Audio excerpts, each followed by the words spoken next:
Welcome back to the channel that helps you be a better version of yourself every day. Today, we're diving into a crucial topic for all the nice guys out there. Look, being a good guy, a genuinely nice person, those are fantastic qualities. But sometimes we can take it too far. We can be so focused on being nice, on not rocking the boat, that we end up sabotaging our chances with women without even realizing it. If you've ever felt like being too accommodating or overly eager to please is pushing women away instead of drawing them closer, this video is for you. We're going to break down those subtle behaviors that can send the wrong signals, those nice guy mistakes that might be holding you back from the connection you deserve.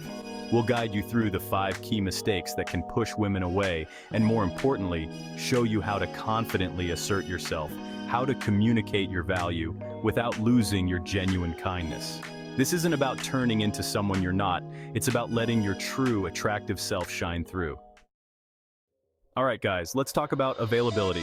Being excited about someone new is great. Wanting to spend time with them is fantastic. But there's a fine line between genuine enthusiasm and making yourself too available. If you're constantly available, always saying yes, it can make you seem too eager. Scarcity creates value. It's about having a life outside of your interactions with her. When you have your own passions, hobbies, and friends, it shows her you have a fulfilling life. Imagine a woman who drops everything to be with you. It might be flattering at first, but over time, it can become too much. You might start to wonder about her own goals and passions. Now, imagine a woman who has her own things going on, a woman who makes time for you but also has a fulfilling life. That's attractive. That makes you want to earn a place in her world. So, how do you strike that balance? It's about being conscious of your availability. Don't clear your entire schedule at the first sign of a date. If she asks you out on a night you're busy, don't be afraid to say, "I'd love to, but I've already got plans." How about suggest another night? It's about showing her that you value your time and have a fulfilling life. Trust me guys, showing her that you have a life outside of her is one of the most attractive things you can do.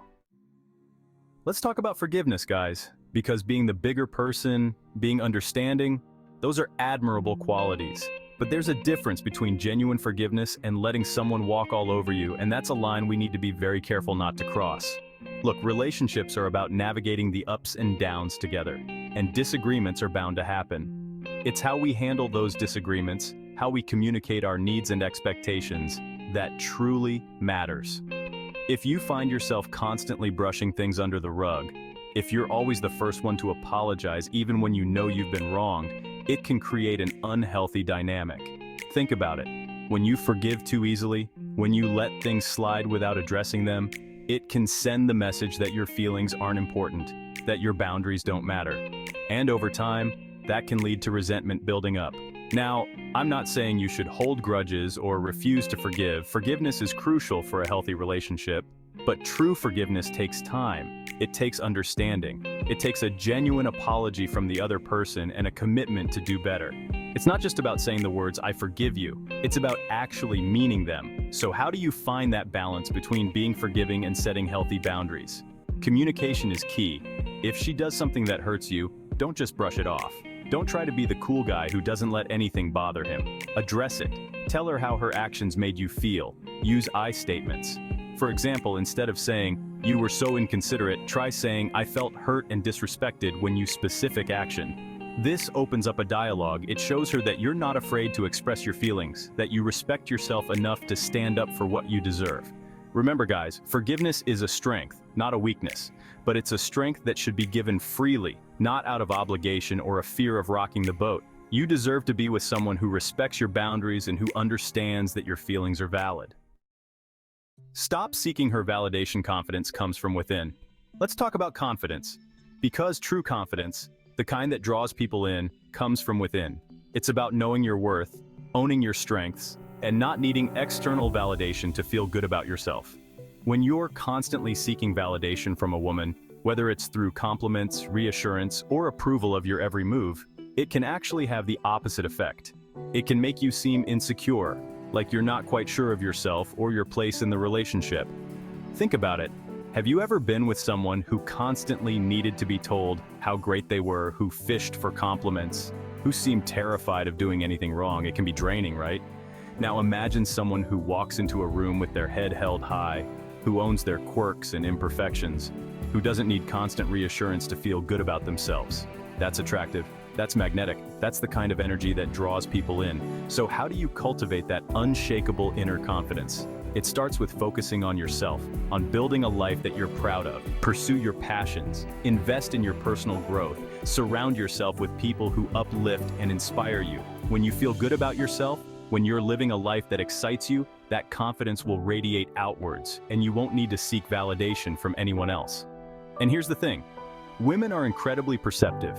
They can sense when your confidence is genuine and when it's a facade. So instead of trying to impress her, instead of seeking her approval, focus on being the best version of yourself. Let your actions speak louder than words. Let your confidence come from a place of self-assurance, not from a need for external validation. Remember, guys, you are enough. You are worthy of love and respect just as you are. Believe in yourself and the right woman will believe in you too. The over-apology epidemic. Saying sorry when it counts. All right, gentlemen, let's address the over-apology epidemic. Look, we're all for good manners, for being respectful, but there's a difference between a genuine apology and constantly saying sorry for every little thing. When you apologize too much, when sorry becomes your default response, it can diminish its impact and make you seem less confident. Think about it. Imagine you're having a conversation with someone who apologizes for interrupting, apologizes for their opinion, apologizes for taking up space. It might seem polite at first, but over time, it can become grating. It can make them seem small, unsure of themselves. Now, imagine someone who speaks their mind with conviction, who owns their presence, who apologizes only when they genuinely have something to apologize for. That's powerful. That's attractive. That shows self-respect. So, how do you break free from the over-apology trap? Start by becoming aware of how often you say sorry, especially in situations where it's not warranted. Did you accidentally bump into someone? A simple "excuse me" will suffice. Did you express an opinion that differs from hers? Stand by your perspective, engage in healthy debate, and don't apologize for having a voice.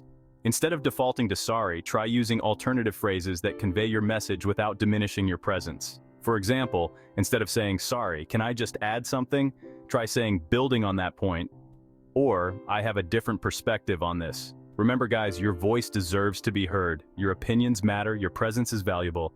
Don't diminish yourself by over-apologizing. Save your apologies for when they truly count, and watch your confidence soar. The self-care imperative: you can't pour from an empty cup. Gentlemen, let's talk about self-care. And no, I'm not talking about face masks and bubble baths, though those can be nice too. I'm talking about prioritizing your well-being, your mental and emotional health, your passions and goals. Because here's the truth, you can't pour from an empty cup. You can't be a good partner, a good friend, a good version of yourself if you're running on fumes. It's easy to get caught up in the excitement of a new relationship, to want to spend all your time with her, to put her needs before your own. But neglecting your own needs will inevitably lead to resentment, burnout, and a diminished sense of self. Think about it. Imagine you're constantly putting everyone else's needs before your own, sacrificing your own happiness for the sake of others. Over time, you'd start to feel depleted, frustrated, maybe even resentful. Now, imagine someone who prioritizes their well-being, who makes time for their passions, who understands the importance of self-care. They're full of energy, they're excited about life, and they bring that positive energy into their relationships. So, how do you make self-care a non-negotiable in your life? It starts by scheduling it in. Block out time in your calendar for activities that bring you joy, that nourish your soul, that make you feel alive. Whether it's hitting the gym, pursuing a hobby, spending time in nature, or simply having some quiet time to recharge, make it a priority. And here's the thing, when you prioritize your own well-being, you're not being selfish, you're being strategic. You're filling your own cup so you can show up as the best version of yourself in all areas of your life, including your relationships. Remember, guys, taking care of yourself is not a luxury, it's a necessity. It's an investment in your well-being, your happiness, and the quality of your relationships. Invest in yourself and watch your life transform. Becoming the best version of yourself. Thanks for watching. If you found this video helpful, make sure to like, comment, and subscribe for more tips on building meaningful connections. Remember, attracting the right woman isn't about pretending to be someone you're not. It's about being the best, most authentic version of yourself. Being a good guy, a kind, respectful man, those are incredible qualities, but they shouldn't come at the expense of your own self-worth or happiness. Stay confident, stay true to yourself, and never be afraid to express your needs and boundaries. See you in the next video.